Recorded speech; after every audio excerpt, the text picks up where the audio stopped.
right. Well, welcome everybody to Friends of Chandor Gardens' first ever Zoom presentation. And we're very honored to have Christie Tull here to give us a little talk about the new Chandor Nature Trail that isn't open yet, but will be soon. And so I just want to give a little bio about Christie in case you're wondering, why is Christie doing this presentation? So just a little background on Christie is Christie was born in Cincinnati, Ohio. She obtained a Master's of Arts degree in English Literature from Hollins College in Roanoke, Virginia. Then she worked as Director of Public Education and Special Events for the American Kidney Fund in Bethesda, Maryland for a number of years. And then in 1981, she moved to Texas, being that she had a lifelong passion for horses and was a veteran rider. In 1985, she purchased Greenwood Farms, Inc., just outside of Weatherford, Texas. This was a 62-acre equestrian facility, which offered riding lessons and specialized in eventing. And for those of you that aren't aware of what eventing is, in the horsey world, the eventing encompasses 3 equestrian disciplines: dressage, show jumping, and cross-country jumping. And they compete in all 3 disciplines during a trial. So Greenwood Farms played host to thousands of equestrians and their horses for more than 20 years and was renowned for its spring and fall horse trials. In 2016, Christie sold Greenwood Farms and retired. These days, Christie has been pursuing her love of hiking in the great outdoors, and more specifically in further developing her knowledge of the native flora of Texas. She's a Cross Timbers Master Naturalist Class of 2020 trainee, a member of the Cross Timbers Native Plant Society, and has been accepted to the Cross Timbers Urban Forestry Training Program in 2021. Many of you may recognize Christie from some of the various Foundation and Friends of Chandor Gardens events over the past number of years, as she is also a Friends of Chandor Gardens member, so she's one of us. She has done a lot of the early championing of this wonderful new nature trail at Chandor Gardens, and she will share with you today the history and background into how the trail has come to be and the future initiatives and possibilities relating to this trail. So Christie, I'm turning it over to you, and thank you very much. Well, thank you. And honestly, I wouldn't be here without Eileen, because this is the second time I've done a Zoom presentation, and she's been amazing in helping develop this presentation. It really is Eileen and me, not just me on this business, but and also as Friends of Chandor, I know that you are all very familiar with Chandor and may know more about it than I do. So bear with me. I know you're very patient, kind people. So we're going to start by looking at the background of Chandor just a little bit. And you may recognize Douglas Chandor on the right, sitting on the bridge about 80 years ago that we have a picture of just this winter. So it's really miraculous that we have this, and that also that Chandor is on the National Registry of Historic Places, as well as the Texas Registry. And as you know, here's his stylish wife, Ina, and that's the reason he came to Weatherford. And I'm sure you recognize the interior of his studio with Ina's beautiful dress that I'm sure captured his attention immediately. And these are some of his most iconic portraits. He did a lot of society portraits. He did some children's portraits, but all of these are in Washington, D.C. Hoover's in the National Gallery, So is Roosevelt and Churchill. Eleanor is in the White House, and Queen Elizabeth in her coronation gown is at the British Embassy in Washington, D.C. So Douglas Chandor was really at the top of his game when it came to prestigious portraiture. And here are some pictures that hark back to the 1950s. And it's just amazing to me that, again, these pictures might have been taken last fall in some cases, like the Bowling Green. The Dragon Fountain's been beautifully restored.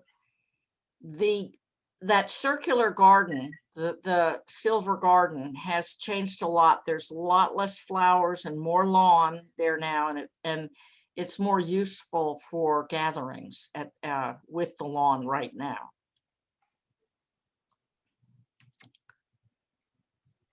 These are pictures of what Chandor looks like today. And this has been, the Dragon Fountain's been completely restored. There's been beautiful replantings of like these Japanese maples. This was in November. These beautiful crepe myrtles were planted about 20 years ago, I think. But really, this is a walk back in time. Now, this picture is a picture of the future. The idea to expand Chandor Gardens so that the stress on the mansion can be alleviated somewhat, and more opportunities will be available for events. This right here, this aerial shows that round area that is the Silver Garden. Here it is again, so you can kind of orient side by side. This is an actual GPS map, satellite map with a GPS of the trail that is in right now. And as you can see, the entrance that is going down, the trailhead will be off that parking lot right opposite the entrance to the circular gardens there. So this is really exciting, because the way this happened is this has been a shared vision between the foundation, who developed a plan for future expansion, the city of Weatherford that endorsed it, Weatherford Parks and Rec that are now in charge of the garden. So they all can continue the cultural legacy of what Douglas Chandor called white shadows. That was what he called them. So this trail is a great step in moving that vision forward. Now, when Dova Kootman, Ina's mother, gave this land to her daughter and new son-in-law back in the day when they were first married, this property was described as barren land, a cactus-covered caliche hillside with matted shells hard as concrete. You can kind of see these beautiful 100-million-year-old fossils there in the caliche. Undoubtedly, this area was more open prairie in the 1930s. And it even has still the old cattle trough, as you can see, back in the back. And so for Douglas Chandor, when he came, this is what he saw. He was from the London School of Fine Art, the Slade School of Fine Art, and he moves to Texas, and he immediately got a transformative vision of what he was going to do with this property. So he became devoted to transforming it to what we had seen in the past, and it was his Shangri-La. But he passed away very young, at the age of 55, and his wife, Ina, continued to live there until she died at age 88. But the property, when she died, was abandoned. So you can see here, it just went into decay. And then Chuck and Melody Bradford of Weatherford in 1994 started to work and bring the garden back to what it had been. And then they sold it to the city of Weatherford in 2002. So in the meanwhile, that cow pasture part, because this is only 3 acres, 3 or 4 acres. The cow pasture is another 8 to 13 acres back there.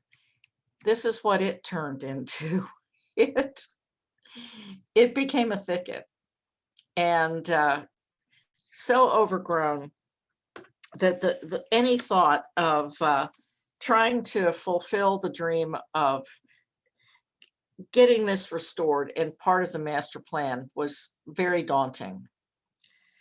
Now, when I was walking with my trusty little dog, I had read about a trail that was put in the parks of Aledo, and I went over to walk on it, and this is what it looks like. This is a pretty dense development, and the developer put in a green space that was biking trails, and it was also for just walking, wildlife. And so I thought it would be a great place for me to go walk. And I was really impressed because, in spite of the fact that this is around a very dense urban setting, you look like you're out in the middle of a nice wilderness trail. There's the Aledo High School back there, but the developer did a wonderful job getting Paul Shadow Trail Designs to Paul Johns, who owns this business, put in this trail. So I looked at it and I walked on it, and I thought, this is great. It's a natural trail, it's open, and I recognized that it would be really a good format for the type of trail that Chandor needed. So I took pictures of it, and I took the pictures to the foundation, and I took them to Shannon Goodman and Jacob Kirkpatrick of Weatherford Parks and Rec, and they were all interested in the project. They liked it. They liked the looks of these pictures too. So Parks and Rec took a bid on getting this trail started, and this was the original trail, which actually came out pretty close to what he proposed in his bid. And this was going to have a shallow creek crossing. You could see there was a bridge here. There's some big ravines back here, and it was hard to find a place to get across them safely. But there's a shallow creek crossing there. So this all got approved, the bid and the proposal, and everyone was delighted. And then we know what happened. We had, in March, the COVID shut down Chandor.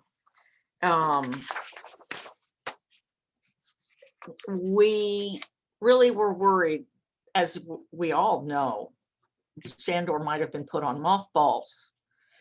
And so there was a city council meeting, and you recognize Bill Warren making a presentation of a really nice presentation that Eileen helped put together of over 30 activities that the Chandor Foundation had worked on in the previous years.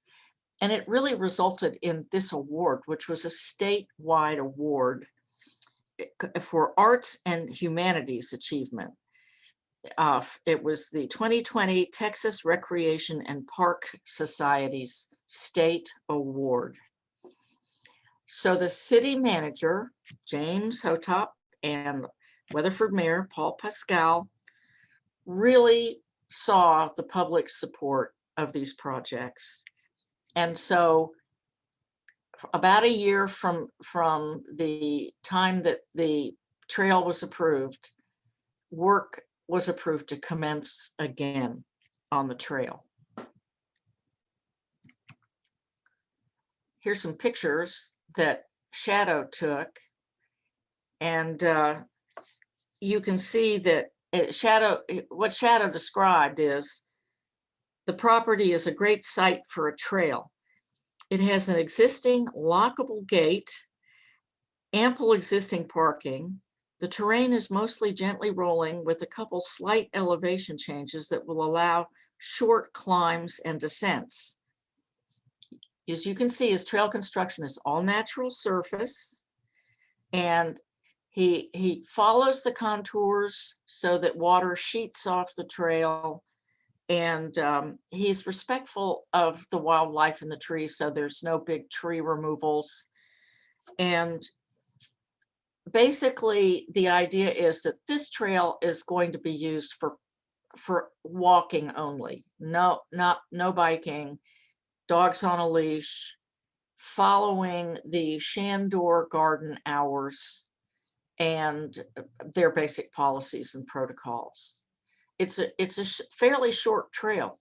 It's only half a mile, but when you're in that trail, you are completely immersed in a really wonderful woodland experience. The lower portions of the trail are loamy soil, and then you have a climb. Let's see if this has got it.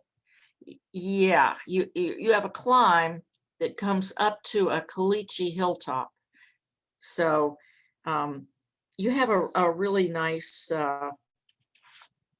variety, and it's very isolated but safe for walking. So with these woods getting more accessible for probably the first time in years, the very first trips to go in, we found, oh, I forgot to show you this. This is the Shallow Creek crossing. That's a little wooden bridge, just a simple way to get across in case it's really mucky down there, although we haven't had much rain lately. Here's our very first walk with some foundation members, and immediately Eileen spotted some artifacts from, as usual, every cow pasture has its dump site, and probably some of these items had been just dumped. But Eileen found this wonderful shard, and this is from the late 1800s. There's a number of old bottles back there, and so it was pretty exciting to see these.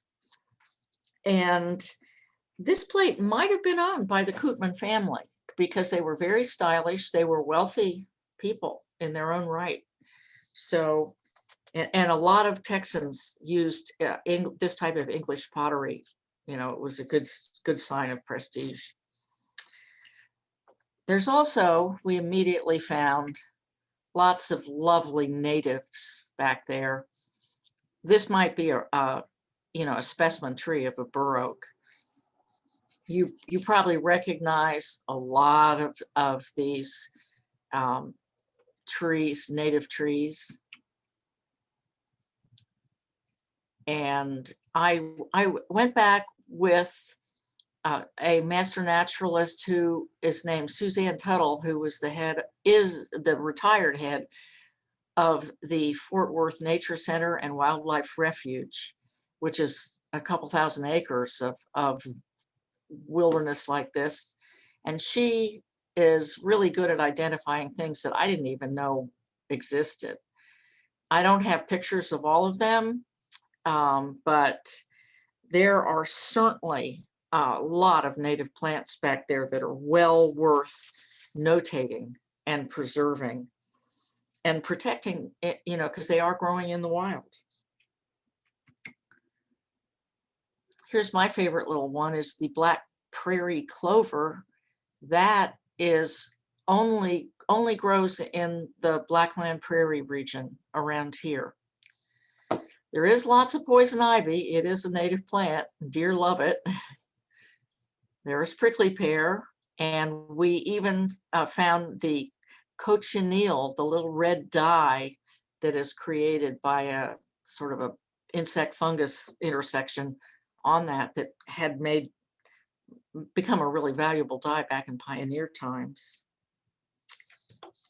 And we also have pale yucca, which is another species that is only in this area, Blackland Prairie area. You can tell it's different than other yuccas because it doesn't have the strings coming off of it. And it's just a special yucca for our area. I was kind of interested that there was wild asparagus back there. I've seen a little bit of that around. That's just something that's gone from seed. Some bird got an asparagus seed and went back there and dropped it. Also, we have wildlife. And when Eileen and I were there, she identified a ruby-crowned kinglet that migrates from Canada to Texas. And this little bird looks like the size of a Christmas ornament. And it was so unafraid of us that I really think it should be the mascot of these woods. It was like, come into my woods. This is, I want to show you what a cool little habitat I've got here. And he just spent about 5 minutes kind of flirting with us about an arm's length away. Never stopped moving, but wasn't afraid of us at all. So that was really cool. There's lots of other birds there. There's a lot of raptors, there's owls. In the summer, there's Mississippi kites. There's probably some turkey buzzards back there. And then we found deer tracks, coyote tracks. There's definitely raccoons, skunks, armadillos, and who knows what all. So we'll just have to see. There are also invasive species. This is probably from number one, the proximity to the gardens, and number two, birds carry the seeds and their droppings often will show up in places like this. So even though they're beautiful and like this Chinese pistachio is just stunning, there's a problem in that they can start to crowd out. As you can see at this picture, it's very clear that it would shade, and the native species would soon be encroached upon to the point that they'd be overwhelmed, especially in the upper part where there's prairie grasses. This is something that we could protect when we identify something that is special, like the pale yucca or the black prairie clover. We can make sure that we don't have a tree fall on it, or if it does fall, we'd pick it up and move it.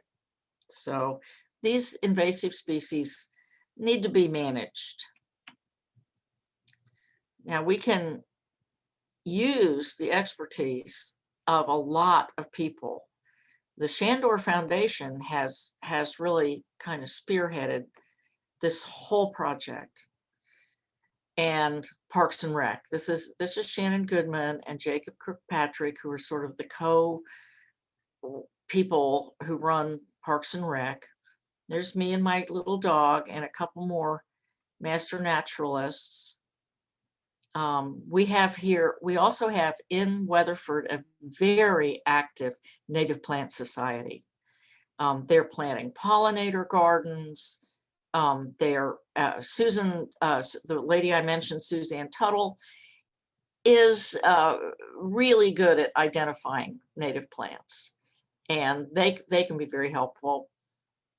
The Urban Forestry Council, it will really help with the trees as far as recommendations, and they also have all kinds of programs like identifying and protecting special trees like that bur oak that might be a master specimen. The city of Denton, I just read today, the city of Denton is starting to designate urban forests in Denton to maintain and preserve these green spaces. They're very special. And of course, we also have in this area, the Native Prairie Association, BRIT is wonderful, and the Raptor Center, and the group that I just am a trainee with and trying to get certified with is the Texas Master Naturalists. And these are all through the state of Texas. They're all accredited with the state of Texas. Here is where we need all of our attention before the trail opens. Some of the garbage that's along this trail is just plain hazardous and needs to be removed. With the assistant Parks and Rec has asked for groups to help steward this trail. So the expertise of these groups can identify things like, do we have more artifacts mixed into this garbage dump site, of which there's more than one? And the answer is yes. There's some old bottles in there that would be worth making an exhibit of the lifestyles and the usage that people had back in the day. And then the other thing is there's a lot of cut branches from the trail construction. Some of the debris is natural and some of it needs to go. It's crowding out the species. Here you see a picture near the trailhead. This would be looking down the trail if you entered the gate, which has not been built. Parks and Rec says they're going to make the entrance possibly this February, this month. They want to have this trail open mid-March. I don't know if that's going to happen, but they want to have it open, and that's great news. And then this is just another picture coming up from the bridge, starting to move up the hill again. And these quotes kind of speak to some of the issues that I want to just highlight really quickly. And that is, even though this is just a half-mile trail, Psychology Today in a recent article said, your brain was made for walking. And walking in a forest environment is so beneficial that forest bathing, which is called Shinrin-yoku, is a government-endorsed policy in Japan. It's nature immersion. It's just walking in nature. But they found that it lowers your stress levels, it increases creativity, and it also provides physical exercise. So it is really important to have trails like this, especially we can tell this year we've needed these things so much. This is called a woodland biome right now, and it improves air quality, watershed absorption, temperature control. It preserves and maintains migrating and native species. And it also helps mitigate and control and help us measure environmental changes. So it's good for us, and we can be good for it too by going in there. And there's something called iNatting, which is a computer program you can put on your iPhone, identify a species, your GPS locates it, and it goes into a data bank worldwide. So people can say, oh, everybody at Chandor is seeing a lot of little ruby-crowned kinglets. That's wonderful. They're flying down from Canada. But if we stop seeing them after a while, they'll realize ruby-crowned kinglets are on the decline and what's going on. So we can help this trail, and this trail can help us a lot. And the other thing that Shannon Goodman wants to do is have students come and go on this trail for sort of a geocache type thing during spring break, which I hope happens, because we think of Texas as rural, but actually now the majority of Texans live in an urban setting. And just going on a half-mile trail like this will feel like they're going into, Lewis and Clark adventure, because they don't do it. They're urban, not rural people. So the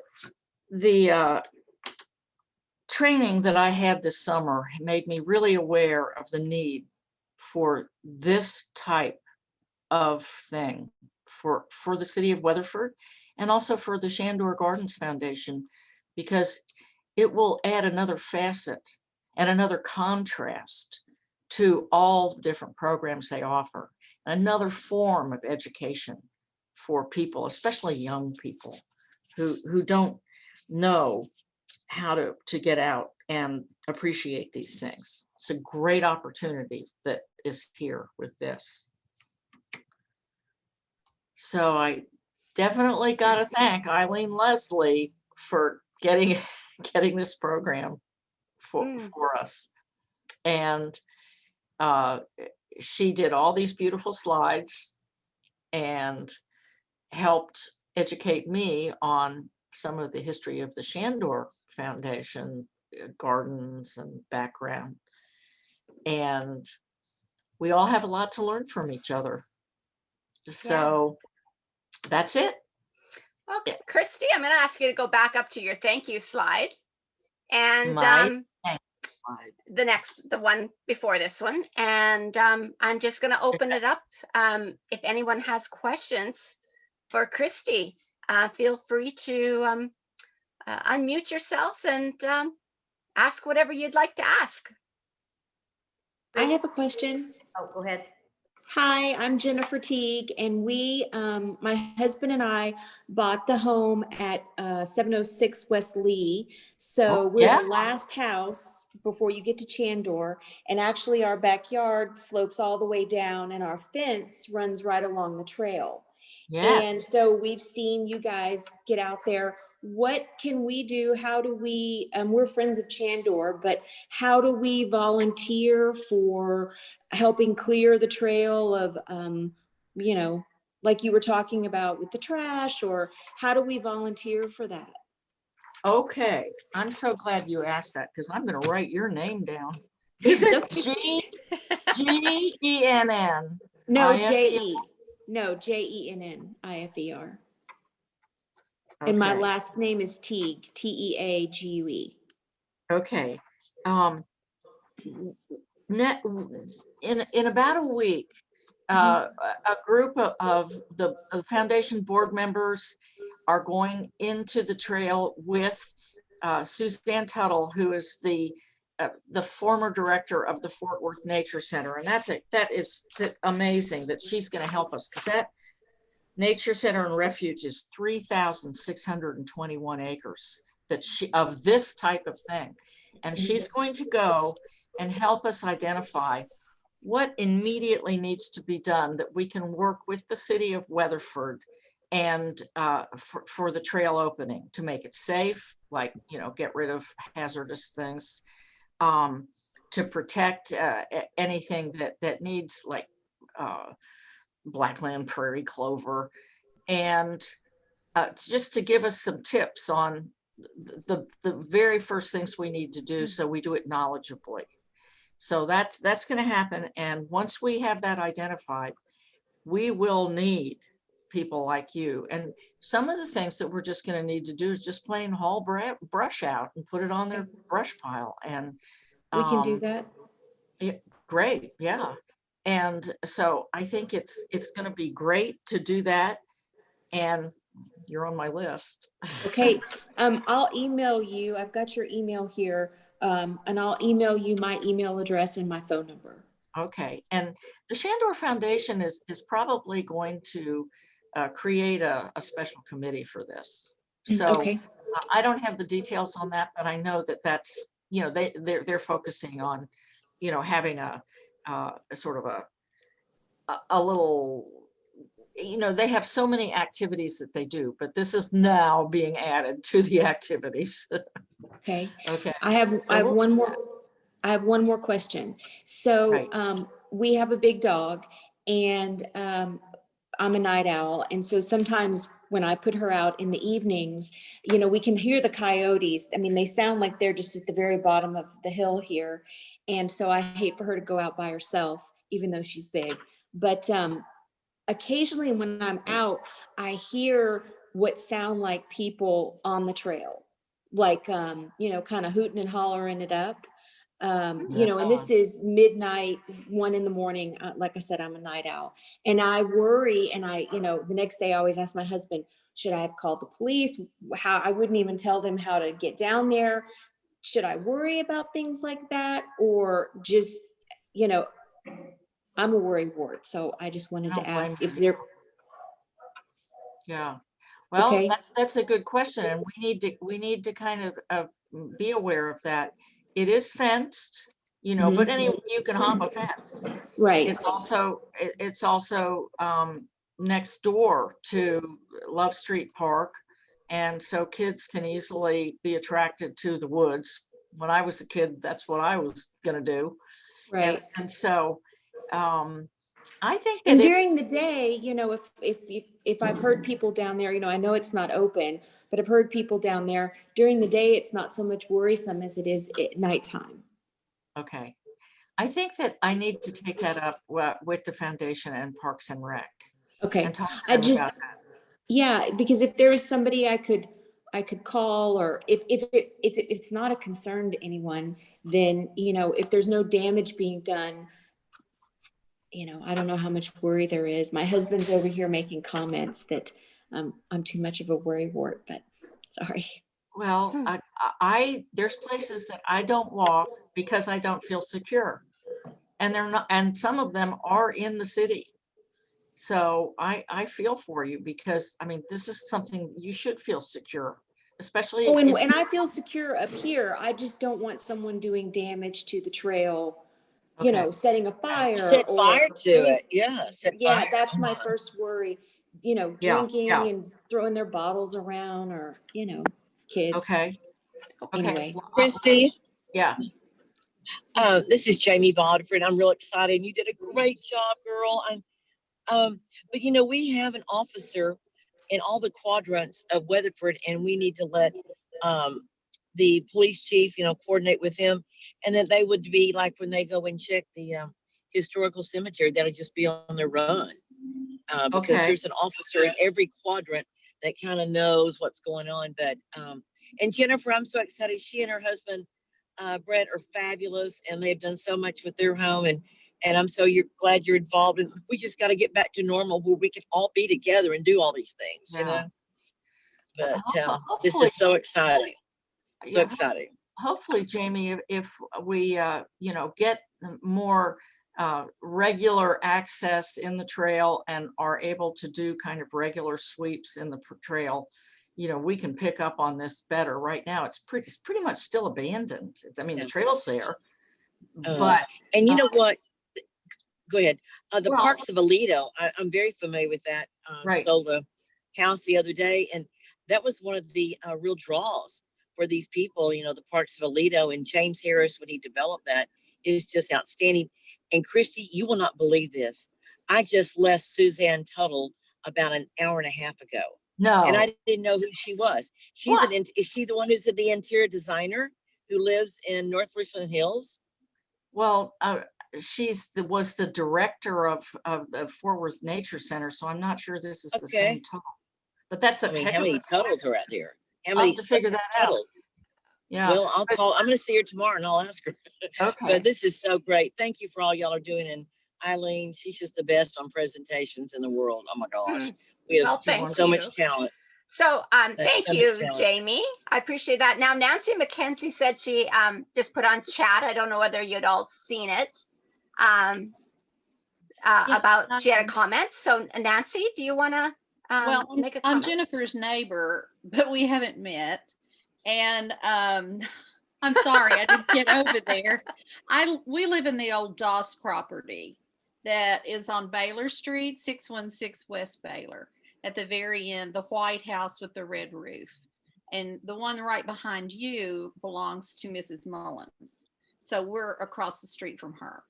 But anyway, we have 5 acres up here, and it goes along the creek. And so we've had a homeless problem back there, and Christie's aware of that. I don't know if you've seen that, Jennifer. It's further up, you know, but they were actually on our land a couple of years ago. There was a tent and a grill and all that, but they're not there right now. There's no homeless people that I've seen. I haven't been back there this week, but I think that since Center of Hope moved, I think that's better. So another comment I have some huge fossils. I mean, I have shells that are this big that came out of that creek bed down there. And my grandchildren have brought up to the house. And so I have them in planters out here by the garage. But, you know, the Dosses found those dinosaurs in a creek bed on their ranch. So I'm like, maybe there's something down there. I don't know, with all these seashells and things. But that creek has been a problem. It's a big dumping ground. And that's why on Columbia Street at the end, there's that red and white barrier there. And so that's been a constant. People dump yard waste back there, goes along the creek. So there are people back there doing untoward things. So that's the bottom line. I think the police really do need to check that. And I didn't know, Jamie, there was a assigned officer to certain sections of town. So that was in like each quadrant has one at night. So, but Jennifer, we need to get together when we can get our second shot. Absolutely. We'd love to have you over, and I love your house. Oh, thanks. We're working on it. It's a constant work. Well, Nancy, I do want to say that the problem area you're talking about, it is not part of this Chandor Woods program. No, it's not. It's when you saw that map that, you know, I showed, that woods is only about, I don't know, 8 to 13 acres, and it is fenced. And I do think we need to talk to security about it, but I do want you to know that those gates are locked at night, so that if someone's back there, they're trespassing, right, jumping a fence. And they may be further down the creek bed. You know, they could be over even on our property, because we have a fence on our side of the creek, wrought iron fence, but there's not anything behind that. So, but you know, voices carry at night, so they could actually, you know, be. We'll figure out a way to get a security sweep going back there, but they might have to unlock to go in. You know, if it's in Chandor property, because that's all fenced and locked at night. Is there going to be any lighting back there? No, not right now. There's no plans for it. Yeah, that's too expensive. It's pretty, it was not that expensive a trail to put in because it is just natural, natural ground. We would do the actual grooming of the trail, and Shadow John's is really good at what he does, but he does it all over. He does it for municipalities, private ranches, sports groups. He can get in there and put a trail in and go to the next place right away. If you go on his website, you'll be amazed at what he does. So. Okay, Nancy Wester, you had a comment that I think is a very good one. So would you like to share that? I don't know if everybody's reading the chat or not. Okay. When I was a Girl Scout, we made, as a senior Girl Scout in high school, we made signs for the Holland Lake Trail. And I always wish that Chandor in the Gardens would have, some little signage somewhere just to explain what plants are, just for an educational thing. So since they don't do it in the garden, maybe we could do it on the trails. And Girl Scouts and Boy Scout troops always need new projects and badges to do for community service. And they may be interested if that is something they could do, whether it's making signs for showing off this is a bur oak or whatever, that kind of sign, or maybe just helping clean out and clear out and working with the trash and that kind of thing as well. Because there's, I'm sure, a lot of scouts in Weatherford, lots of different troops, and that might be just another way to reach out and get more community members involved. Yeah, a good comment, because actually my son went to Troop 76 last night, and they would be, this isn't really an Eagle Scout project, I don't think, but it's definitely a service project. And and also the Master Naturalists now have Chandor listed on their volunteer hours, but with the COVID, they have prohibited face-to-face volunteer activities right now. I mean, but we will be able to get Master Naturalists helping when they lift their restriction on, with the COVID restrictions, which is going to be soon, I think. So you're right. That's something that Suzanne Tuttle can help us with, is what kind of signage. And then we can get with the city and say, we would like to, these recommendations to put forward to you to help us get this done. Right. Thank you. Yeah. So any other questions? And I just want to make clear, I have muted a couple of you that had your mics still open because we're getting feedback. So if you're wondering why all of a sudden you weren't muted and then you were muted, I did do that just to stop the feedback that was coming back off of your mic. So I hope I didn't offend anybody by muting you so that we didn't get so much feedback. Anything else anybody else wants to put in? Eileen? Yes. I might mention just for a moment too, let's not forget what wonderful partners our Master Gardeners are. Oh yeah. And they have a very vested interest in Chandor Gardens. And I think they would be, of course, we need to include them in this project. Oh, absolutely. Darlene, I tried to contact them, but right now it seems like your officials are in flux.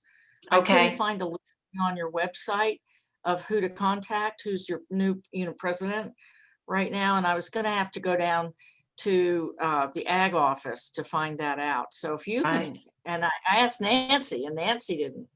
Well, she just I think Kitty Bartlett is on this Zoom meeting, and Kitty is a Master Gardener, I know, as well as I have a lot of friends that are Master Gardeners, but maybe Kitty could get us that information.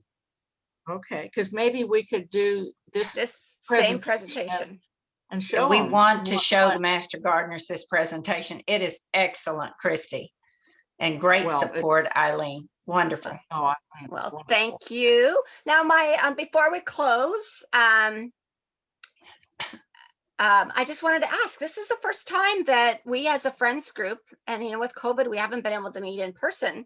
Is this something that you enjoyed, and would you like us to be considering doing other such presentations via Zoom, just so that we can stay together and be connected and stay in touch? And I mean, it's not going to be forever that we aren't going to be able to be together, but it is some months yet, I think, for some of us before we're all able to get together. And we can't always be outside and do everything outside. So this is one way to share such great information. So if this is something that you think would be of value to our Friends organization, then please let us know.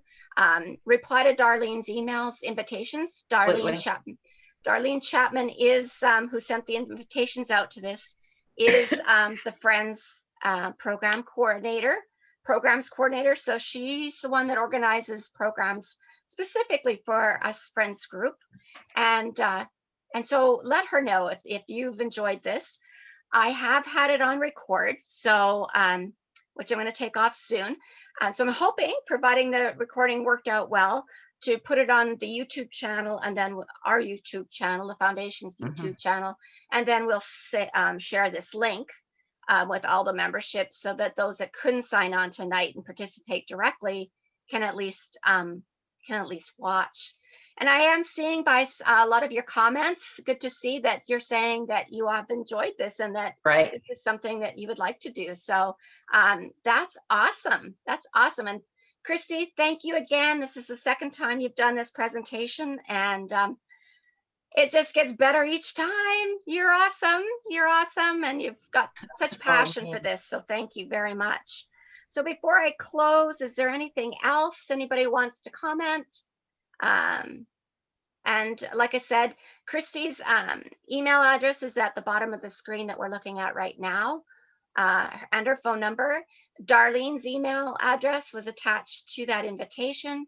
So comments, ideas, suggestions, please share that with us, and we'll try to be able to do some good programming, even though we can't do what we normally always did. We can certainly do that. This is Ann. Can you hear me? Yes, we can hear you. Oh, Christie, I just wanted to say it was really good. It was much better than I thought it would be. It was wonderful. I learn something every time I get around you guys. I learn a whole lot. So hopefully. Well, it was really good. Yeah, it was wonderful. Thank you.